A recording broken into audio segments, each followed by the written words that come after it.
네, 안녕하세요. 제가 오랜만에 이렇게 영상을 찍고 있습니다. 오늘 영상을 제가 찍고 있는 이유는 제가 이틀 전에 자동차 정비 기능사 실기를 보고 왔기 때문입니다. 근 한 달 조금 넘게 동안에 자동차 정비 기능사 실기를 준비한다고 영상을 거의 못 찍고 간단한 사용기 정도만 올렸었는데 이렇게 오랜만에 영상을 찍게 돼서 조금 긴장되기도 하고 기분이 좋기도 합니다. 사실 제가 시험을 굉장히 잘 봤다고 하면은 정말 기분 좋게 이렇게 영상을 찍을 텐데 사실 시험을 그렇게 잘 보지는 못했어요. 실물 공부를 하지 못하고 이렇게 시험을 치다 보니까 아무래도 긴장도 좀 많이 하게 되고 준비 과정 동안에 조금 모자랐던 부분들이 많이 있어서 시험이 그렇게 쉽지만은 않았던 것 같아요. 그래도 일단 시험을 쳤던 거에 대해서 제가 어떻게 준비를 했고 어떻게 시험을 쳤는지 그런 후기에 대해서 말씀을 좀 드려보도록 하겠습니다. 일단 자동차를 실물로 본 적이 없이 학원도 다니지 않고 유튜브 동영상만 가지고 공부가 가능하냐, 그래서 시험을 칠 수가 있느냐, 거기에 대한 답변을 드리자면 가능하다입니다. 왜냐면 제가 지금 이번에 시험을 치고 와서도 느꼈지만 어느 정도 갭은 있긴 한데 아예 시험을 치르지 못할 정도는 아니라는 겁니다. 왜냐면 예전처럼 저희가 책으로만 공부를 하는 게 아니고 유튜브 영상 매체를 통해서 어느 정도의 흐름과 그리고 특이점 등을 상세하게 배울 수 있기 때문에 모델이라든지 아니면 시험장 환경 그리고 차종에 따라서 차이는 있긴 하지만 기본 가지고 있는 틀은 거의 비슷하다는 느낌을 받았기 때문이에요. 물론 여기서 중요한 점은 전혀 본 적이 없기 때문에 처음 시험장에 가서 이런 문제와 차량을 맞닥뜨렸을 때 과연 내가 얼마나 빠르게 유튜브와 현실의 괴리를 상쇄시킬 수 있는지, 그게 시험의 합격과 불합격을 가르는 중요한 포인트가 될 것 같아요. 어쨌든 제가 시험장을 처음 가서 굉장히 긴장을 많이 했습니다. 왜냐면 제가 프리미어리그를 매일 본다고 해서 손흥민 선수처럼 잘 뛸 수 있는 건 아니거든요. 보는 것하고 실제로 해보는 건 많이 다릅니다. 그래서 한 번도 만져보지 못한 공구와 자동차, 뭐 예를 들어서 크랭크축, 캠축 이런 것들은 제가 제 차를 고치면서도 만질 일이 없거든요. 왜냐하면 그건 정말로 엔진을 내부까지 뜯어야 하는 거기 때문에. 그래서 처음엔 긴장도 굉장히 많이 하고 잘 할 수 있을까 걱정을 좀 많이 했었어요. 그렇지만 그래도 어느 정도는 제가 해낼 수 있었다는 점에서 여러분들도 충분히 가능하실 것 같다고 말씀을 드리는 겁니다. 일단 저는 27일 날 신진과학기술고등학교라는 곳에서 시험을 쳤습니다. 왜냐하면 제가 갈 수 있는 가장 빠른 시험장이었고 가장 빠르게 시험을 치를 수 있는 곳이었기 때문이에요. 저는 시험 공부를 오래 하진 못했지만 그렇다고 또 오래 하고 싶지도 않았어요. 왜냐면 이 시험 공부를 제가 오래 한다고 잘할 것 같지도 않았고 일단은 빨리 시험을 한번 쳐보고 싶은 마음이 컸기 때문인데요. 어쨌든 저한테 선택권은 거의 없었기 때문에 제가 원하는 날짜에 치를 수 있는 딱 한 곳, 이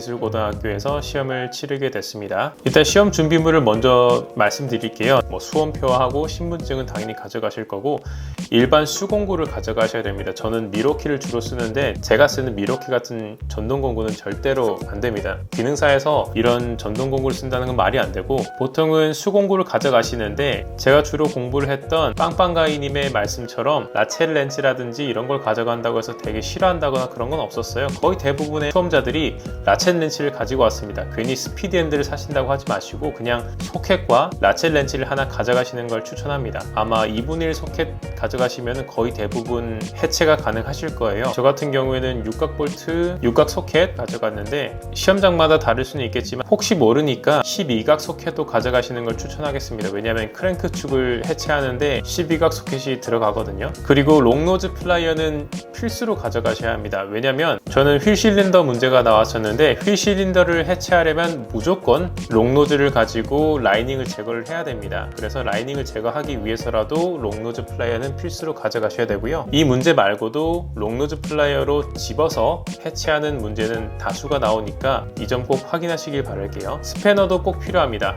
종류별로 가져가시는 걸 추천할 건데 일단 인터넷에서 판매하는 스패너 세트를 사시면 뭐 2만원 정도면 다 구매하실 수 있으니까 꼭 가져가시길 바랍니다. 제가 이번에 시험을 쳤을 때 쇼업 서버를 탈거하는 문제가 나왔거든요. 쇼업 서버는 왼쪽에 소켓을 대고 오른쪽에 스패너를 대야 헛돌지 않고 잘 풀 수가 있으니까 라첼 렌치와 그리고 소켓을 꼭 챙겨 가셔야 돼요. 공학 계산기도 꼭 가져가시면 좋습니다. 제가 이전에도 말씀드렸듯이 계산하는 문제가 꼭 나오기 때문에 저처럼 제동력을 구하는 문제가 나오든지 아니면 최소 회전 반경 구하는 문제가 나오든지 어쨌든 공학 계산기는 꼭 필요합니다. 검은색 볼펜은 필수로 가져가셔야 되는 항목 중에 하나입니다. 이게 없으면 시험 자체를 칠 수가 없어요. 제가 가지고 있는 볼펜으로 답안을 작성하셔야 되기 때문이에요. 마커나 분필도 필요한데 저 같으면 마커를 가져갈 것 같아요. 생각보다 마킹이 잘 안 됩니다. 저는 마커도 가져가고 표시를 할 수 있는 스티커도 가져갔는데 스티커는 잘 붙지를 않아요. 생각보다 기름기가 많거든요. 그래서 마커를 가져가시는 걸 추천할게요. 혹시나 모르니까 페달 간극 측정을 하기 위해서 긴 자도 하나 챙겨가시길 바라겠습니다. 일자 드라이버도 필수로 가져가시면 좋고요. 소켓을 연결하는 연결대도 꼭 가져가세요. 복장도 중요하다고 생각을 했었는데 저는 딱히 작업복이 없어서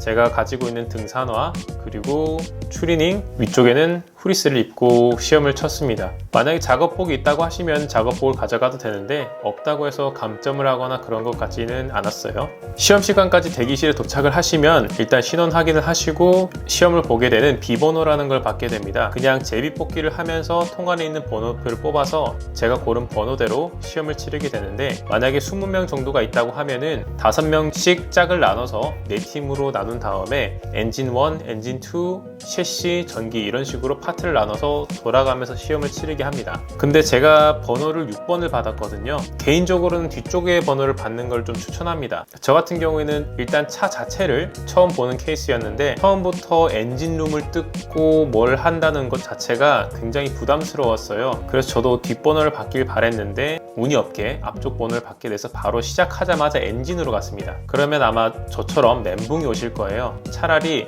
셰시나 전기 쪽으로 가셔가지고 어느 정도는 익숙한 문제들을 풀어보신 다음에 진정이 되고 났을 때 그때 엔진 파트를 보시는 게 훨씬 유리하다고 생각을 합니다. 저는 정말 첫 번째 문제부터 멘붕이 왔었기 때문에 여러분들은 정말로 뒤쪽 번호를 뽑으시기를 간절히 기원하겠습니다. 일단 시험 문제에 대해서 말씀을 드릴게요. 제가 시험장에 가서 번호표를 뽑고 문제를 나눠주셨는데 저는 시험 2안에 대해서 문제를 받았습니다. 그래서 엔진과 전기, 셰시 다 이렇게 풀게 됐는데 일단 처음에 엔진 파트로 가면서 이미 멘붕이 왔었어요. 스캔을 해가지고 센서 점검을 하라고 하는데 일단은 제 앞에 놓여진 이 차가 일반 차가 아닙니다. 엔진 룸만 있는 모형이었어요. 그래서 이 차가 뭔지도 알 수가 없고 앞에는 K5라고 써있긴 한데 K5의 연식이 어떻게 되는지 엔진 형식은 어떻게 되는지 그런 것도 아무것도 알 수가 없더라고요. 그래서 정말 한 5분 정도는 시동도 못 켜고 있었어요. 왜냐면 제가 알고 있는 거는 열쇠를 돌려서 시동을 켜는 형태의 유튜브 영상이었는데 이거는 버튼을 눌러서 하는 최신식의 그런 모델이더라고요.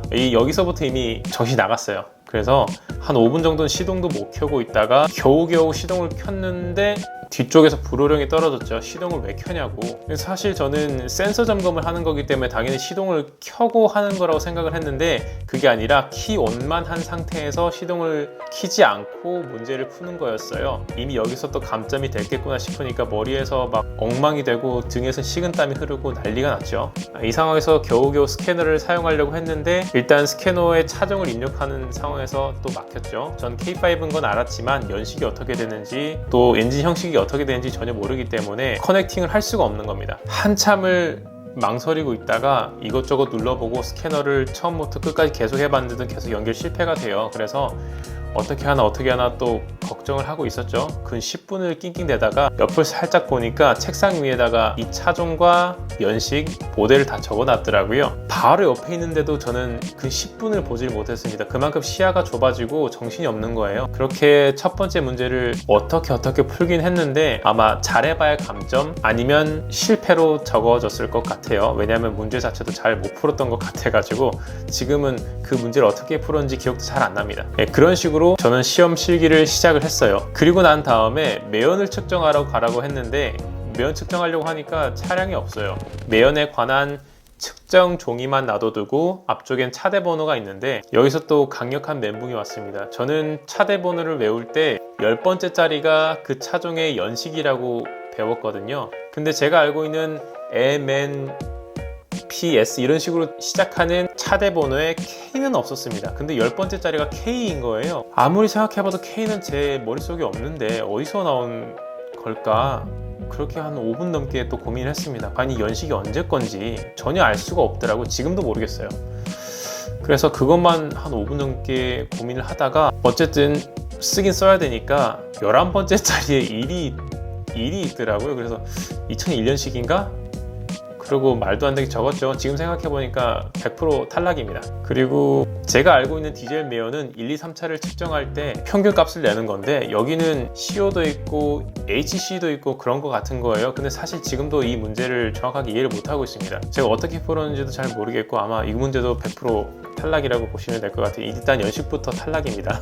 그 다음에 간 게 엔진 크랭킹 문제입니다. 아시겠지만 당연히 엔진 크랭킹도 굉장히 어렵습니다. 빵가TV 영상을 보면은 7군데 중에서 한 군데를 찾아야 되고 또 한 군데가 아닐 수도 있고 저는 잘 모르겠더라고요. 근데 다행히 거기서 말씀하시기로는 크랭킹을 한번 시도해서 틀렸다고 해서 탈락이 아니라 정해진 시간 안에 크랭킹을 여러 번 해볼 수 있으니까 찾아서 크랭킹 시도를 해보고 또 안되면 크랭킹 시도를 해보고 이런 식으로 문제를 풀라고 하시더라고요. 근데 여기서 또 문제가 생겼습니다. 엔진 크랭킹을 시도를 해야 되는데 아무것도 모르겠는 거예요. 분명히 7군데 중에서 하나를 찾아서 커넥팅을 하면 된다고 했는데 일단은 제 눈에는 이슈도 보이지 않았고 크랭크각 센서도 보이지 않았고 뭐 다른 것도 안 보였어요. 그냥 내가 알고 있던 상식과는 전혀 다른 엔진 모델이 거기 서 있는 거예요. 그래서 몇 개 정도만 찾으면 되는 줄 알았는데 일단은 거기는 원래부터 연결이 안 돼 있는 커넥터도 굉장히 많았고 각종 코드와 전선들 이런 것들이 정말 난잡하게 엮여 있더라고요. 그래서 거기서 뭘 어떻게 찾아야 되나 한참을 실랑이를 했습니다. 그래서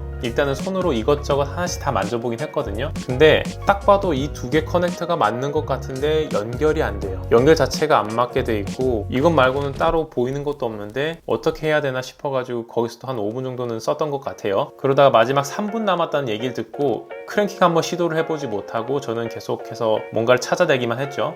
이러다 정말 또 떨어지면 이건 진짜 탈락이구나, 이것도 못하고 끝내면 정말로 그냥 집에 가야겠구나 싶어가지고 거의 멘붕이 왔죠. 또 그래서 엔진룸 밑을 이렇게 한번 뒤집어 봤어요. 그랬더니 저기 끝에 정말 까만색 꼬인 선들 사이에 또 얇은 선이 하나 나와 있더라고요. 그거를 보니까 손을 집어서 넣어서 보는데 뭐가 한 게 툭 빠져요. 안쪽에 집어넣은 커넥터의 끝이었습니다. 그래서 그걸 꺼내가지고 연결하려고 보는데 또 어디에 연결해야 되는지 전혀 모르겠는 거예요. 그래서 어떻게 하면 좋을까 고민을 하다가 이 선이 제일 끝까지 닿았을 때 어딘가 커넥터가 있겠지 싶어서 그걸 끝까지 한번 돌려봤거든요. 그랬더니 작은 구멍 같은 게 하나 있는 거예요. 지금도 그게 이름은 잘 모르겠어요. 뭐 명칭은 전혀 모르겠는데 어쨌든 거기에 딱 꽂으니까 들어가더라고요. 그래서 제발 이게 맞길 바란다 하면서 진짜 기도하는 마음으로 크랭킹 시도를 했죠. 그랬더니 우릉 하면서 시동이 걸리는 거예요.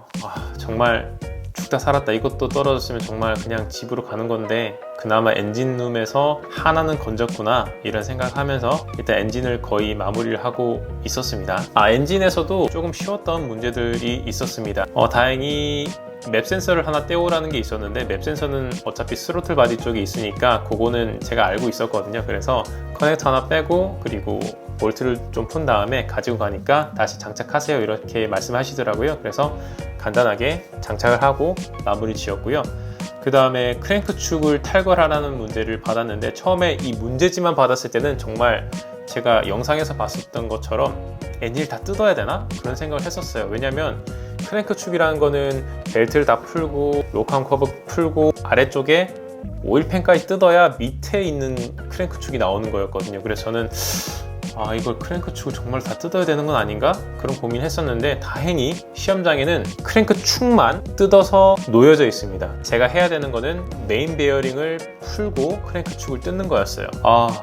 정말 다행이다 싶었는데 또 이것도 생각보다 쉽지는 않습니다. 앞에 스피드 핸들과 12각 소켓이 놓여 있고 저는 그냥 풀기만 하면 되는데 메인 베어링이 잘 안 풀어져요. 저는 처음 만져보는 거다 보니까 어느 정도의 빡빡함이 있는지를 몰랐거든요. 정말 빡빡합니다. 고무망치가 괜히 있는 게 아니에요.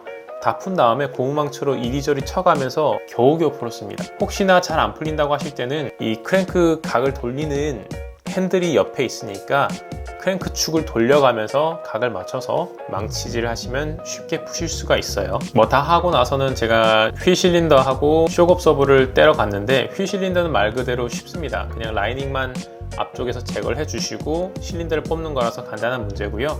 쇼옵서버는 허브 너클을 제거를 하고 위쪽에 휠 하우스에서 볼트를 3개 빼고 뜯어내기만 하면 되는 건데 문제 자체에서는 스프링을 제거하라는 게 있어서 제가 스프링까지 제거를 해야 되나 싶었는데 다행히 스프링 제거를 하지는 않고 쇼옵서버를 가지고 와서 감독관께 확인받고 다시 장착하는 그런 문제였습니다. 제가 여기까지 말씀드려 보니까 사실 제일 쉬운 거는 직접 손으로 해보는 겁니다. 이런 문제들은 생각보다 어렵지 않아요.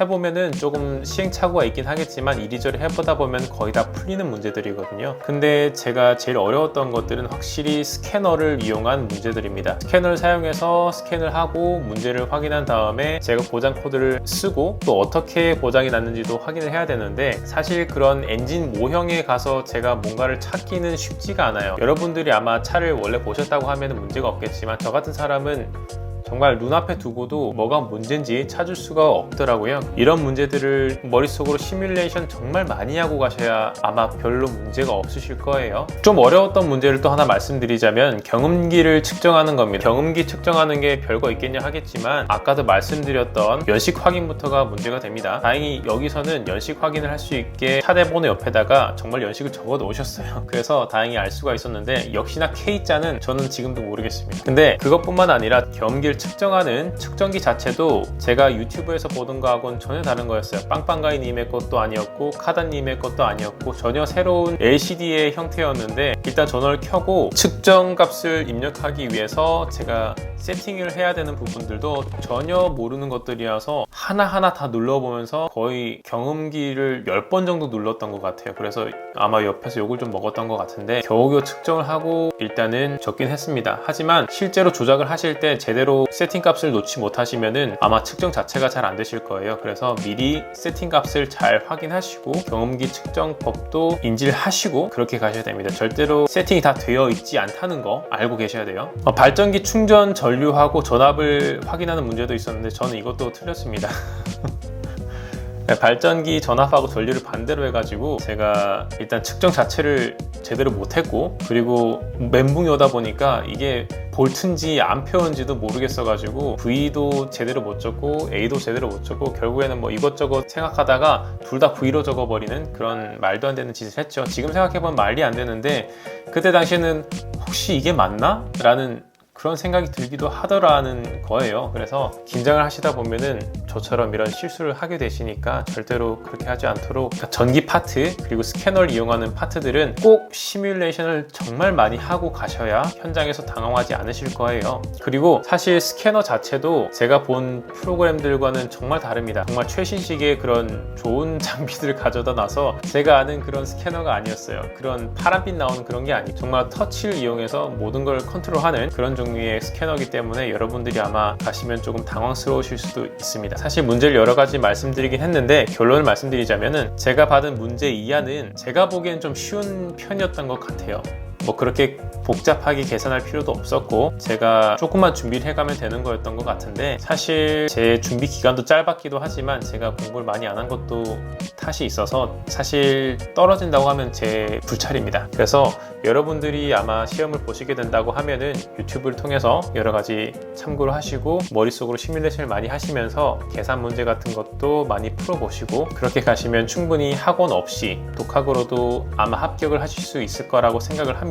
어쨌든 제일 중요한 거는 여러분들이 많은 압박감을 좀 이겨내셔야 한다는 거예요. 저도 시험장을 가서 차를 처음 보고 그런 엔진 모형들이나 그런 스캐너 장비들도 처음 보는 상태였기 때문에 정말로 긴장을 많이 하게 될 수밖에 없더라고요. 그리고 거기 앉아 계시는 감독관 분들 또 그 시험장의 분위기 그런 것들은 정말로 이 초심자가 이겨내기에 쉽지가 않은 것들이에요. 시험을 봤을 때 약 20명 정도가 있었는데 저 빼고 거의 대부분의 사람들이 작업복을 입고 왔습니다. 그 말은 어딘가에서 일을 하시거나 공부를 하시는 분들이라는 거겠죠. 그리고 그 나머지 분들은 학원에서 준비해 준 것 같은 그런 번호가 달린 공구함을 다 들고 계시더라고요. 저처럼 독학하시는 분들은 어느 정도 고립이 되시고 긴장이 되실 수밖에 없을 거라는 말인데 어쨌든 그런 것들을 잘 이겨내신다고 하면은 시험을 통과하실 수 있을 거라고 저는 장담을 합니다. 물론 고득점을 하시는 건 힘들 수도 있어요. 하지만 60점 이상이 합격이기 때문에 60점 이상을 받는 것만 목표로 하신다고 하면은 충분히 아마 합격을 하실 수 있지 않을까 싶어요. 저는 일단 왜냐면 그런 스캐너 그리고 계산하는 문제들을 거의 다 틀렸기 때문에 이거 틀린 게 확정이라서 제가 뭐 어떻게 부분 점수라도 받기를 바랄 수가 없는 입장입니다. 그나마 다른 셰시라든지 이런 문제들에서 제가 심한 감점을 받지 않고 어느 정도의 참작이 되었다고 하면은 그래도 60점을 간당간당하게 해서 붙을 수도 있지 않을까 하는 희망을 그냥 가지고 있습니다. 만약에 떨어진다고 하면은 그때는 다시 준비를 해서 2차로 시험을 봐야 되겠지만 사실 정말로 1차에 붙기를 기원하고 있습니다. 여러분들도 좀 함께 좀 빌어주세요. 시험 결과는 12월 24일 날 이브날 나옵니다. 그래서 조금 아직 많이 남긴 했는데 일단은 시험을 이미 치른 상태이기 때문에 제가 더 할 수 있는 건 없어요. 그래서 남은 기간 동안은 제가 영상 촬영 못했던 거 계속 하면서 시험을 붙기를 간절히 기원하면서 그렇게 지낼 생각입니다. 제 영상을 보시고 독학으로 이미 필기를 준비하시는 분들도 계실 거라고 생각을 해요. 필기를 합격을 하신다고 하면은 꼭 실기를 준비 잘 하셔서 저처럼 떨지 마시고 시험을 잘 치르시길 바라겠습니다. 절대로 혼자서 못할 것들은 아니라는 거 다시 한번 말씀드리고요. 준비만 잘 하시고 떨지 않으신다면 충분히 합격을 하실 수 있을 거라고 생각합니다. 기능사를 준비하시는 분들은 화이팅 하시길 바라겠습니다. 또 다음 영상에서 찾아뵐게요. 고맙습니다.